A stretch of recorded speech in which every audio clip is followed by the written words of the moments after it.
Hello my friends, and long time no see. I am so sorry that it has been so incredibly long since I last posted. If you didn't see my post in the community tab, what happened is last weekend I got my booster shot and it hit me extremely hard, way harder than the first two vaccine shots hit me, and I was not feeling good. I was not feeling great. I was so tired.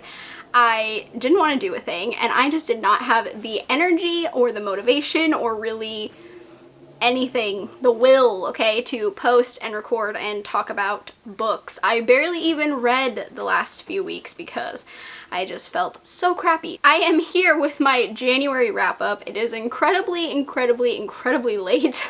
This is also going to be a long video. I read 20 books in January, so, you know, prepare to hear me talk for a very long time. I feel like you know the drill. I talk forever in these wrap-ups, and when I have more books, the rambling, you know, it just goes on and on and on and on and on.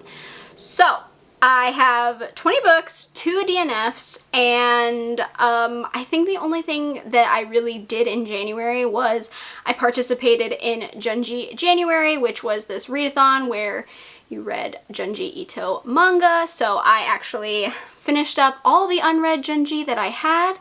So yeah, I have a lot. So like always, we're going to start with the DNFs and work our way from the bottom to the top. Okay, so the first DNF that I'm going to talk about was 56 Days by Catherine Ryan Howard. So this is a thriller. It is set during the pandemic, during the spread of COVID, and it takes place in Ireland, I believe, and it's about this woman and this man who meet and they start dating, and because of the pandemic they decide to move in with each other to give their relationship like a trial run and whatever. And then, you know, someone gets murdered. The end. So I made it. How far did I make it? Oh wow, I made it 106 pages in. That's actually pretty far. This was incredibly boring. So boring. It switches from past to present, and I just did not care. I did not care about who had been murdered. I did not care about anyone, to be honest. And also, I was really hoping that this book was going to be like very low on the pandemic side. Like it was just gonna be like, you know, like a little side thing, you know, like, oh, it's happening, oh no. I did not need to read about washing my hands and staying 6 feet apart from people every 2 pages because I'm living it, okay? Like I'm living it right now. I wanted to escape that. And so unfortunately, I just got so bored and so tired of hearing people talking about what's happening. I was like, okay, I'm already living this. I don't need to relive it. Like I'm already in it. I'm good. So I gave up because I just didn't care. So I don't think I'll ever pick this back up, to be honest. It just doesn't sound like it's for me. It's just not like my kind of thing. I don't know. Okay, the next DNF, and honestly I'm really sad that I did DNF this book, and I have to be honest, I think I will try to read this one again eventually. So the next DNF is Once There Were Wolves by Charlotte McConaughey. I think that's, I don't know. So this isn't typically a kind of book that I would pick up anyways. It's more like, it's like a mystery a little bit, like it's got a mystery, but it's more like a contemporary kind of book. And you know, the writing is absolutely beautiful. It's a very stunning writing. However, it's just very slow, like extremely slow. There was just nothing happening, and I was pretty much just bored. Like I wanted to know what was gonna happen, but the rate that we were going to find out what was happening was just not working for me. But basically this is about this woman who is working with this research team who are letting go wolves back into the wild. Like they're letting them go into the forest after they've been like in captivity, and the town that they're releasing them in just doesn't want them there. They are not about it. They think that it's going to ruin like their farming and all that kind of stuff, so they're just like really not about it. And so there's like this tension between the two groups, and then I believe someone is going to get murdered and people are going to blame it on the wolves, but it sounds like it's just a murderer who's going to do it to blame the wolves and get away with it. I don't know who got murdered. I don't know anything about that because I didn't make it that far. I believe I made it to, yeah, page 65. So not very far. I literally didn't get that far. It sounds good. I've heard good things about it, and again, the writing is absolutely stunning, but it was just so slow that I couldn't function. I was so bored and I felt so bad. I didn't want to be bored. I was interested, but it wasn't interesting enough. So I had to give up. I do want to try this again though. I really do. So I think this one will get picked back up later. Because I didn't hate it, I just couldn't get into it at the time. So maybe when my mood allows me to pick it back up, I will try this one again. Okay, moving on to the 2.5 star rated books. Okay, this is just, I hate books that are this not fun for me. So the first book is Good Neighbors by Sarah Langan. So this was a book that I bought last year and everyone was talking about it, and I had this on my TBR for like a year now. It's been a while, and I decided to pick it up because I am trying to go through some of the books that I've had for longer periods of time. So I decided to pick this one up. It sounded,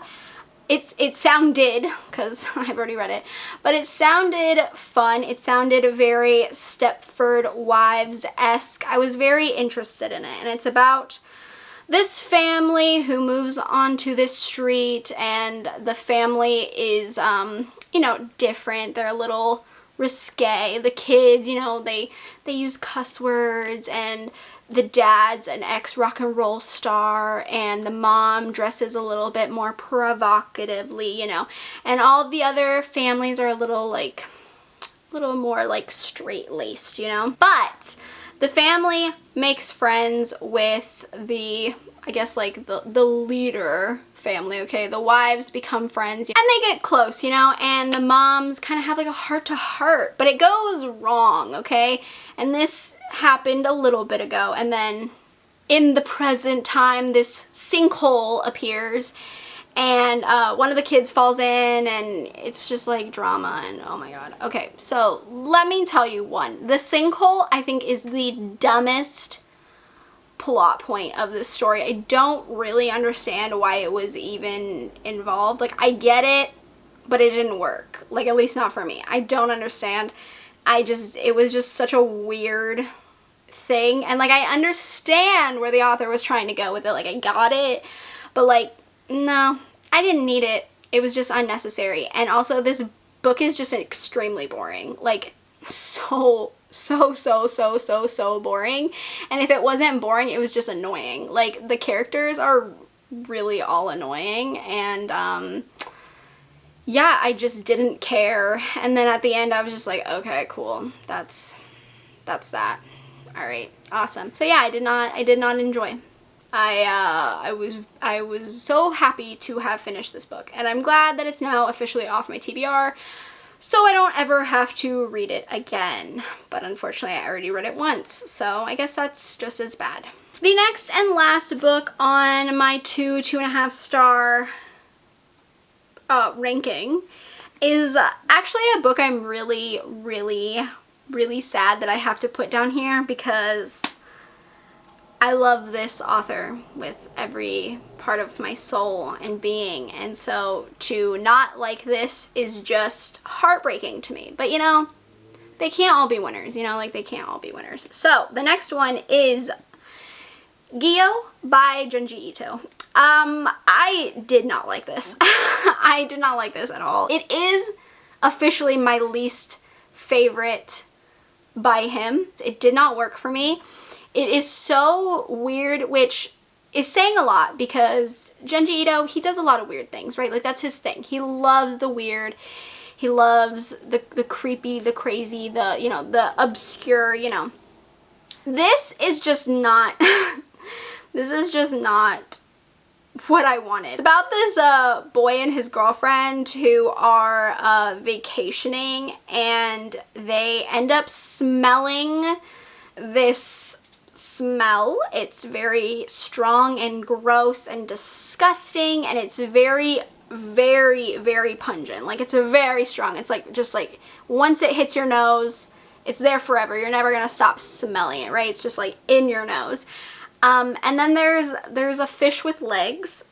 And like honestly, I feel like there's really not much of a plot in my opinion. Which could be said for some of his stories, I think, but for me this is just so bizarre. It just didn't really, I don't know, I just didn't really get it. I didn't really like it. I didn't love it, you know? I was really glad to have finished it. I mean, I'm glad I read it, right? Like, I'm glad I read it. I'm glad I gave it a shot. I'm glad I gave it a chance. But yeah, this is just not it for me. This is not the winner chicken dinner. It is not what I want. It's not what I look for in a Junji Ito story. The art's beautiful as always. Like I'm never gonna knock his art because it's just immaculate all the time. It's just the story. I didn't care for it. So yeah, I'm gonna leave it at that. I didn't like it. It was just weird. It was odd. It wasn't that fun for me. I was glad when it was over, okay? Okay, next up is the 3-star category, and kicking off the 3-star category, we have another Junji Ito, and this time it is Remina. And, you know, this is just an average story for me. This was just, it was fine. I didn't hate it. I didn't love it. I just thought it was okay. So this is about a planet that emerges from a wormhole, and this doctor discovers it, and he names it after his daughter Remina. And then, like, you know, people are like, whoa, so cool, yeah, this is great. And then, you know, it starts coming a little bit closer, and it's like, you know, getting real close. And then people are like, you know what? It's Remina's fault, the girl, the daughter. We need to put a stop to this thing coming at our world trying to kill us, you know? It's just a weird story. It's strange. It's very typical strange in Junji Ito fashion. The art's beautiful, but I just wasn't super invested in it. I didn't love it. I wasn't like, oh my god, what's going on? I can't wait. I was just like, okay, this is fine. It's good. It's whatever. A little bit more like cosmic-y in my opinion, like a more cosmic type of horror, which isn't really like my favorite. So I didn't like uber love this one, but you know, it was fine. It was average. It was okay. Okay, next up on our 3 stars is Little Girls by Ronald Malfi. So I told you all that I was very much looking forward to reading more by Ronald Malfi after reading Come With Me, which was such an amazing story, and this is the first one I picked up. You know, after reading Come With Me, I just feel like this was a letdown. It just wasn't as good, you know, I wasn't as invested, I wasn't as in love with it. So basically it's about this woman who goes back to her childhood home after years being away from it. She like is inherited it, and her husband and her daughter are going to like clean it out and sell it. And while they're there, her daughter makes friends with this little girl, and the little girl reminds the mom of a little girl that she used to know when she was young, but who died. And yeah, so like that's the story. To be honest, I was wanting more. It was a little bit predictable. Especially like the second half, I was very much sure where the story was going. The first half was just really long. Like it was a lot of nothing happening. And then the second half was just kind of like, okay, yeah, okay, I know where this is going. I know what's happening, da da da da da da da da da. And I was just kind of like ready for it to be over. Like it was good, but it just wasn't like my favorite kind of story. And I was really hoping that I was gonna love it, because I loved Come With Me so much. And I did like the end. Like I feel like the second half really did do more for me. Even though it was a little bit predictable, I was more excited about it than the first half. But again, it was predictable. I knew where it was going. I knew what was happening. I wasn't like shocked, you know, but I liked it. It was good. It was just an okay book for me. Compared to Come With Me, it just didn't stack up, you know. Come With Me is just like a home run, and this just wasn't. So a little bit disappointing, a little bit. Next up and last in our 3-star category is Censor by Junji Ito. So again, I think this is a beautiful art. This is some of his most just gorgeous artwork. Like he is just so freaking amazing. He's so talented, just gorgeous, gorgeous. Beautiful. I would love to frame so much of the art from this one because it's just so stunning.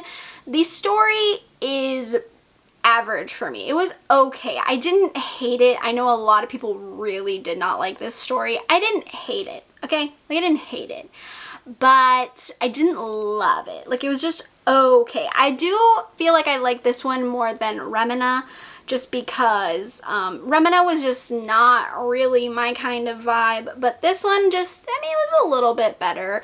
And this is about a woman who goes to this village, and the village is just covered in these like hair-like fibers.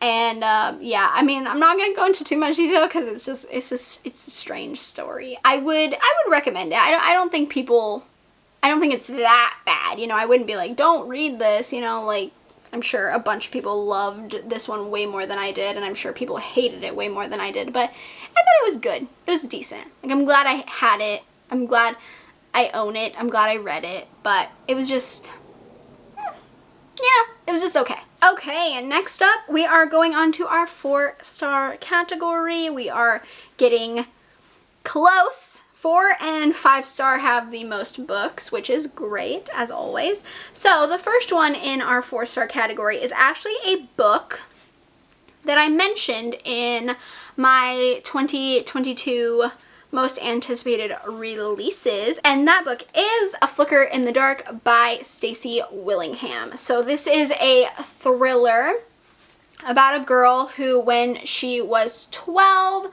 these 6 girls went missing and her dad got arrested for the crimes. And now 20 years later, she is a psychologist, and these crimes begin happening again just like they did all those years ago. And, you know, she has to figure out what's going on. I absolutely love this plot. I think it is so good. It does remind me of Stillhouse Lake. I'm pretty sure I said that when I was talking about this book before. It has like the same vibe, so I feel like if you enjoyed that kind of plot, you would probably enjoy this one as well. My biggest complaint and why it's 4 stars instead of 5 is I guessed the ending, and I was pretty sad about it because I think it's kind of predictable. Unfortunately, I did know where it was going. They did throw in like a few twists where I was like, oh, okay, didn't see that coming. interesting.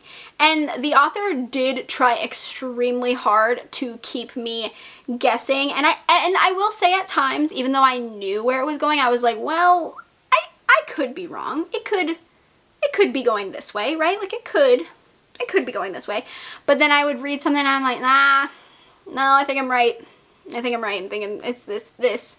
And so like, you know, the author, they tried so hard to throw me off. They tried so hard, and I had to give points for that because, you know, it was a struggle. I feel like when you read a lot of thrillers, it gets kind of easy to pinpoint who the killer is most of the time. There are some times in thrillers where I'm just thrown off. Like, they got me so thrown off, you know? I had no idea. So I didn't want to assume that I was right, but I did end up being right. I still really enjoyed the story and the overall plot and how it ended and everything like that. So it wasn't too much of a disappointment for me, even though I did figure some stuff out. I wasn't super upset about it.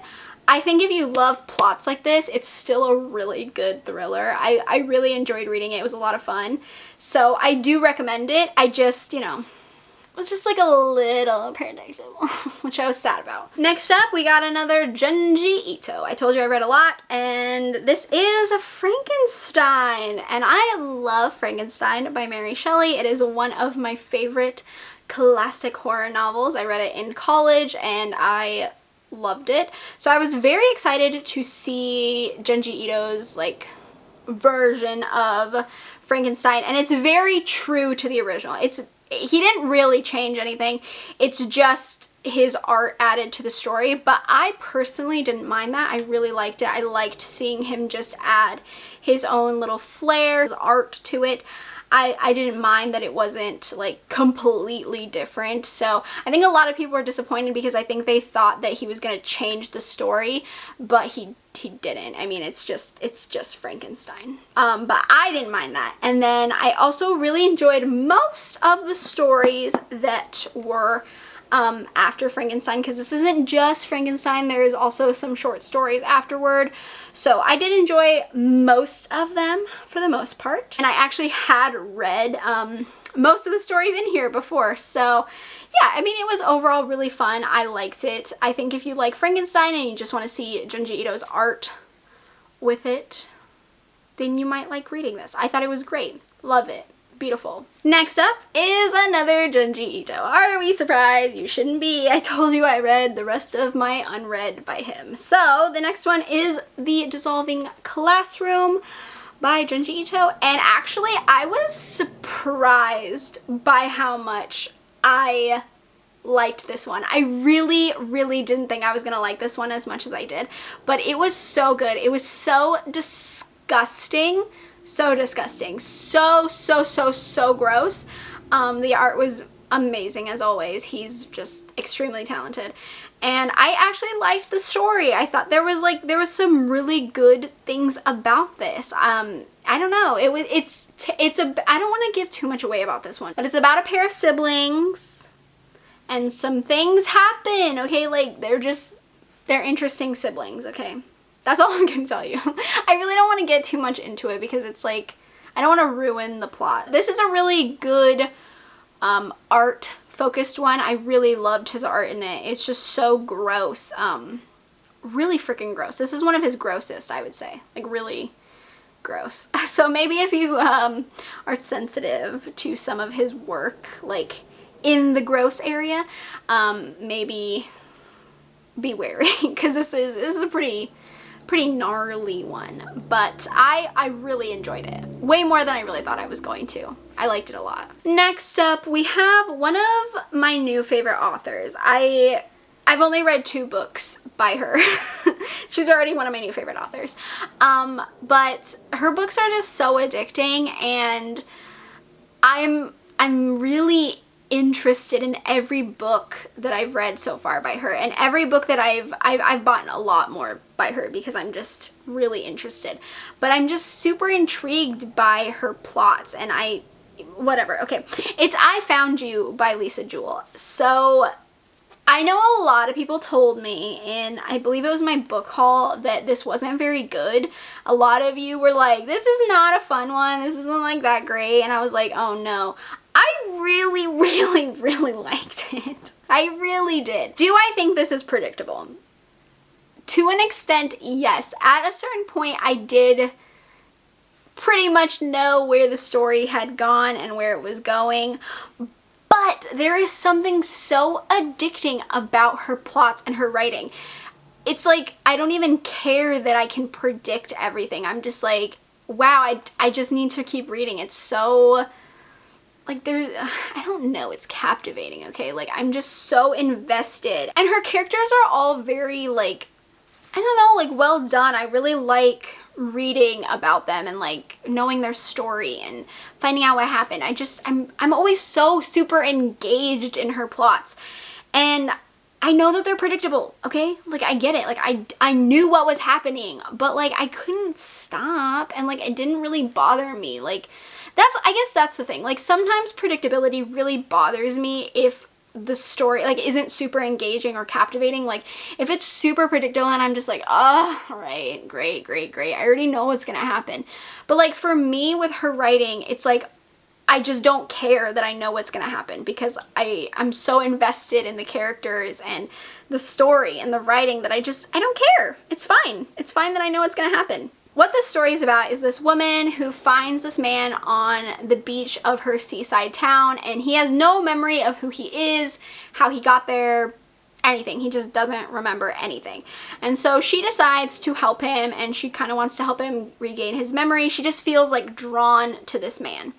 And on the other side, there is this woman in London who is newly wed to this man, and she's very happy and, you know, whatever. But this man that she's married to does not come home one day from work. He just doesn't come home, which is very strange because he has a certain time that he always comes home. He's very, you know, he's very time oriented. And he just doesn't show up, and she freaks out and she calls the police. She wants to, you know, file a missing persons report because her husband is missing. And the police are like, ma'am, your husband doesn't exist. That's all I'm gonna say. It was really good. It was really good. It was really good. I liked it a lot, okay? I went back and forth between 4 and 5 stars. It's like I can't fully give her a 5-star because she doesn't fully get me, right? Like, she doesn't like fully pull one over my head. And so I can't give her books 5 stars yet, but I'm hoping one of them will be a 5-star. She's gonna pull one over on me. I know she will. She's gonna get me. I just know Lisa Jewell's gonna get me. She will. Okay, and next up is Lying Next to Me by Greg Olson. This is another thriller, and this is about this husband and wife and their daughter who are vacationing for Memorial Day weekend, and they're like at this cabin. They're like, you know, they're like celebrating all alone, you know? And while the husband is in a boat on the water with his daughter, he witnesses his wife get kidnapped. He sees her and he can't get to her in time, and he's freaking out, and obviously the police are called and they're trying to find her, and he's asking all the neighboring cabins and people if they've seen her, but no one knows anything. And like a few cabins down, there's this couple who are also vacationing, and you know, they seem like they have some secrets, right? They seem like they have some secrets, but so does some other people. There's just secrets everywhere, right? So, the plot of this is just really good. I was super into the plot. I love plots like this. It's very true crime adjacent. It feels like a real true crime story without being real, you know? I will say this is extremely predictable. I knew pretty much immediately what happened, maybe because I watch and read too much true crime, but I did know pretty much the entire plot, like I got it. But again, the plot was just addicting. I was interested, I was invested. I was like, maybe they're gonna surprise me. Maybe it's not gonna be what I think. I mean, it was exactly what I thought, but it was still fun, it was still addicting, and I had a good time reading it. So that's why I gave it 4 stars. So yeah. I thought it was a good time. I would read more by Greg Olson. I would. Okay, next up and last in the 4-star category is another Junji Ito, and this is Junji Ito's Cat Diary. And so this is definitely different from him. This is very cute and lighthearted. It's about his cats. It's very cute. It's adorable. It does have a little bit of his own spin on some things. Like, his art is very much him still, but I liked it. It was enjoyable to see like a lighter side to him and see something not so depressing and dark, you know, because a lot of his work is just, it's heavy, it's a lot, you know. So this was cute. It was fun. I think if you're a cat lover, like if you love cats, you'll probably just die for this. I'm definitely a dog person. I love dogs. I love cats too, though. I'm not like, ew, cats. I would love a cat. I love cats. But it's a little different for me because I don't own a cat. But if I had had a cat in my lap while reading it, I think it would have like smashed into my heart and like broken it into 10,000 pieces, you know? Because it's adorable and sweet and cute, and you would like just like look at your cat and be like, my cat, I love my cat, you know? Does that make any sense? What kind of review is this? Anyways, I feel like if I'd had a cat in my lap, it just would have hit me harder, you know? I would have been like, cats, I love cats, but I had a dog in my lap, so it was like a little bit different, you know? But it was adorable. I loved it. Super cute to see Junji Ito do something lighthearted and just like really adorable for once. Okay, next up we have one 4.5-star rated book, and I went back and forth with this book so many times. I had no idea what I wanted to rate this book. I went between 4 stars, 4.5 stars, 5 stars. I was like, how do I feel? How do I feel? I went with 4.5. I went with 4.5. That was just my gut instinct, okay?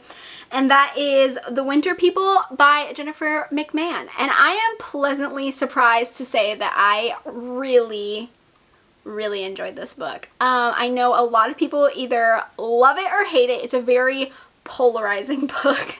Very polarizing. I know a lot of people have very mixed opinions on this.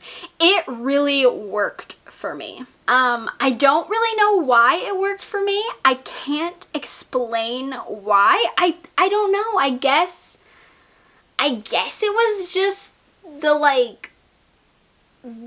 writing? I don't know. I will tell you what it's about. It's about this woman and her 2 daughters who live off the grid in this house, and one morning the mom is missing. The 2 girls wake up to their mom just not being there, and then they start looking for clues about where their mom could have disappeared to. And so this is told from the past and the present. The present is the missing mom, and the past is about the woman who lived in the house before them. And that's all I'm gonna say. If I gave too much away, I think it would ruin the story. So that's all I'm gonna say. It's like a bare minimum plot, but I know a lot of people compared this to Pet Sematary, and I have to agree. I do think it's very Pet Sematary vibes. I can say wholeheartedly with my like whole chest that I preferred this 1000% to Stephen King's Pet Sematary. Yeah, just I hate Pet Sematary. I hated it. It was just a bad book in my opinion. So I think if you're not really a Stephen King fan and you wanted to read something similar to Pet Sematary, it's not like exactly like Pet Sematary, but something similar to it, I would recommend this. I think it's better. That's probably super controversial. Oh my god. I think this is better. It held my attention. I really enjoyed it. The only reason I didn't give it 5 stars is I had like a problem with like one thing of the plot. I can't really say what it is because it's spoilery, but it's just like one thing that kind of bothered me a lot, which is why I think I was hesitant to give it 5, 4, or 4.5 stars, because I didn't really know how I felt about it. I think overall I still really enjoyed everything else about it, minus that like one thing that really bothered me. But yeah, I really enjoyed this. Next up, we are in the 5-star category, and every single one of these books I love so much. Oh my god, I love all of them. Okay? I love all of them. So the first book, and this is definitely a new favorite thriller of mine. Like, I loved this book. I was obsessed the whole time I was reading it. I was devouring it. I was like, what is going on? What is happening? Okay? And that is Local Woman Missing by Mary Kubica. I think that's how you say their last name. I looked it up because I have no idea. This, I saw people talking about it and I was like, okay, it can't be that good.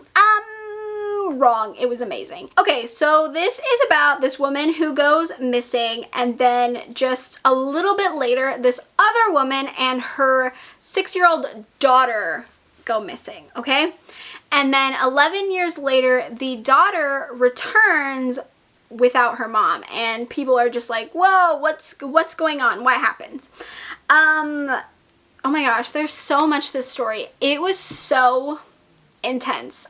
There's so many things going on in this story, and I loved every second of it. It was super intense. I had so many like moments where I was like, I don't know what's happening. What is going on? Someone explain it to me. Tell me what's happening. And then when I figured out one thing, the other thing just threw me for a loop, and I was like, okay, didn't see that coming at all. Whoa, press the brakes. What's happening? So yeah, I loved every second of this. It was so freaking good. I need to read more by this author immediately because this was so freaking good that I'm obsessed, and this is definitely one of my all-time favorite thrillers now to date. Just a million times yes. I loved every second of it. So freaking good. I loved it. So the next book up is Pretty Girls by Karen Slaughter. I have had this on my TBR for so long. So many people rave about Karen Slaughter. I didn't know if I would like her books. I wasn't like super excited. I don't know, but people said this is really dark and like messed up and like disturbing, and so I was like, I think I need to read it, you know?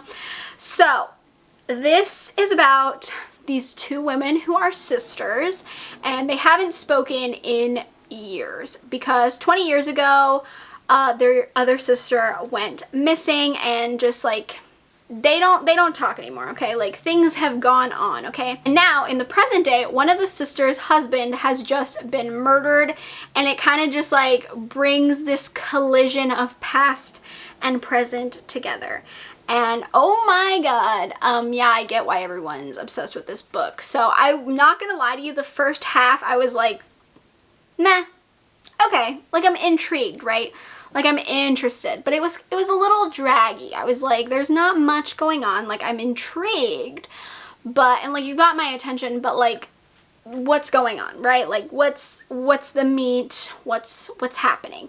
And then the second half I was like, oh, okay, yeah, no, I got it. I get it. I get it. It just took me a minute. I had to give it a chance. I had to let it soak for a bit. It had to seep into my pores and attack me. But yeah, I get it. I get why people talk about this book. It was intense. It's very dark. Yeah, it's really sad. Oh my god, I cried so much. I'm such a crier though, like I cry all the time. So this made me cry. But like, yeah, it was great. By the end, I was like, yeah, five stars, five. Didn't have to think about it. I just knew. I knew in my gut that it was a 5-star. So yeah, the hype was real. I get it. And now I need to read more Karen Slaughter because apparently I am missing out. I'm not with it, and I need to be with it, you know. Next up, we have a Junji Ito, and it is Venus in the Blind Spot, and this is a short story collection, and I knew pretty much from the get-go that this was going to be a 5-star read for me. I personally usually enjoy his short story collections more than his just one stories. I just personally like his collections a lot. I think he does a short story really well, and they're always really good and interesting, and I don't know, I just really prefer his short story collections most of the time. And so I knew from the get-go this was going to be one of my absolute favorites, and I was right. I loved every single story. It was just a good one. Like, I recommend. I don't know. I loved it. It was really great. Next up is definitely going to be a controversial book. I feel like a lot of people didn't like this, and I disagree. I don't know. It really worked for me, and that is Shiver by Ali Reynolds. I really enjoyed this thriller. I understand why a lot of people don't like it. I really do get it, and I'll talk about that, but for me, it just worked so freaking well that everything, I don't know, everything just really came together. But this is about the main character who gets an invitation to do this reunion at this ski resort in France with her old friends. And so it's been a really long time since the main character has seen her friends, who they all did snowboarding competitions together. And so when she gets there, she realizes that something's up, right? This reunion doesn't seem correct. They're the only ones there. There's no one at this resort. They're just alone. It's very isolated. And yeah, trouble starts a brewing, and there are secrets. And this is told from past and present. So the events leading up to why everything is occurring in the present. There is a lot of snowboarding talk in this book, which is a lot of the reason why I know people hate this book, because they thought it was super boring. And look, I'm gonna be the first person to say I hate sports. I literally hate sports. I am not a sports person. I don't care about sports. I don't want to talk about sports. I don't want to learn about sports. I literally do not care about sports. However, the competitiveness and like the cattiness and the like drama within this snowboarding competitions and stuff, yes, please sign me up. I was so into it, and I honestly didn't think that the snowboarding talk was like too technical. Like, I mean, I don't know. I didn't really know everything they were talking about, but I got the gist, and so for me it wasn't like too much. I don't know. I don't know. I'm sure some people hated it because they just didn't understand, and I didn't understand either, but it didn't really bother me. It was like an added little pizzazz, you know, like a little something something. I don't know. But yeah, I definitely understand why people don't like this book. It's gonna depend on who's reading it. It really worked for me. I didn't see the ending coming at all. I was super happy about that. Yeah, it was great. Plot twist. I don't know. I love the isolated setting. I'm really into thrillers with a snowy isolated setting. I've just been like gobbling them up like chocolate cake, and they're just my favorites right now. So this one was just really good. It really worked for me. I didn't find it boring. I found it exciting and dramatic and intense and interesting and engaging and exciting. I don't know, I really liked it. It really worked for me. Okay, the last Junji Ito and the second to last 5-star review is Deserter by Junji Ito. So this is another short story collection, and this is actually a lot of his older works put into one collection. And I know a lot of people did not like this one. I saw a lot of negative reviews because it was a lot of his older work. Honestly, I loved it. I thought it was amazing. I don't know, his stuff is just so good. So I thought every story was superb. It was all great. Yeah, they were all exciting. Like, I don't know. I still enjoyed them even if they were old. Yeah, I don't know. The art was great. The stories were great. It's exactly what I look for in a Junji Ito collection. So for me, it was a home run. I don't know. People didn't seem to like it. I loved it. I thought it was great. And I'm really happy to have some of the older stories now, just because, I don't know, I just want everything he does. So why not have his older work as well? So I was really happy with this one. I thought it was great. It was a good collection. Loved it. Okay, and the last book in this wrap up and in the 5-star category is They Never Learn by Lane Fargo. Do I have to talk about this book? Like, do I really have to? Because I feel like everyone in the world that reads this is obsessed with it, and honestly, for good reason. It was so So good, so good. The plot twists, I'm sorry. I felt so thrown off because I really thought I knew what was happening. Boy oh boy, did I not. And you know what? I loved it. I loved every second of this book. I thought it was amazing, okay?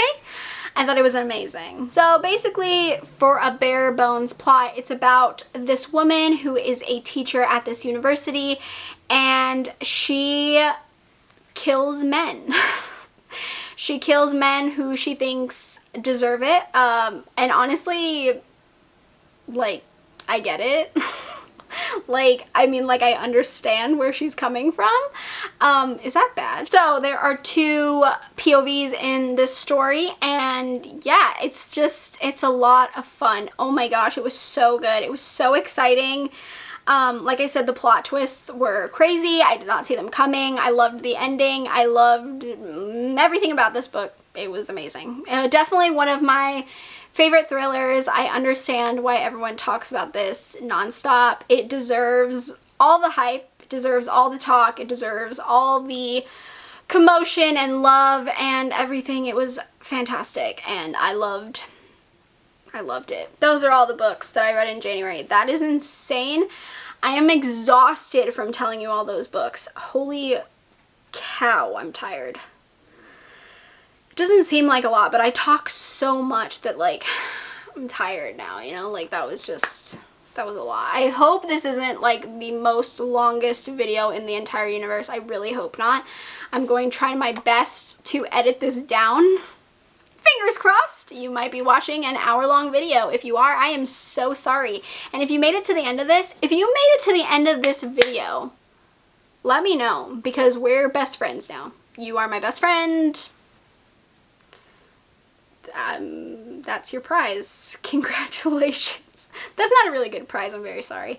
But if you made it to the end of this video, you are a trooper, you are a real one, you are the greatest, because I don't know how you did it. So if you did,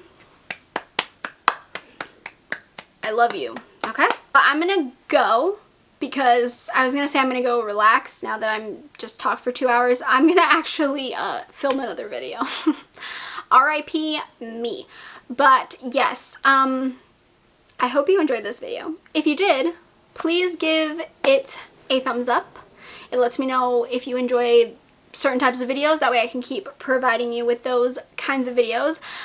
If you haven't subscribed already, please do so we can become friends and talk about books, manga, movies, scary things, horror, thrillers, spooky things. I already said that. All kinds of stuff. And let me know in the comments what your favorite read of January was, if you even remember, because I know it's already February and we're way past January, but you know, if you wanted to let me know in the comments down below. And with that being said, I hope you are having a wonderful day, night, morning, afternoon, wherever you are, and I will see you in my next video. Bye!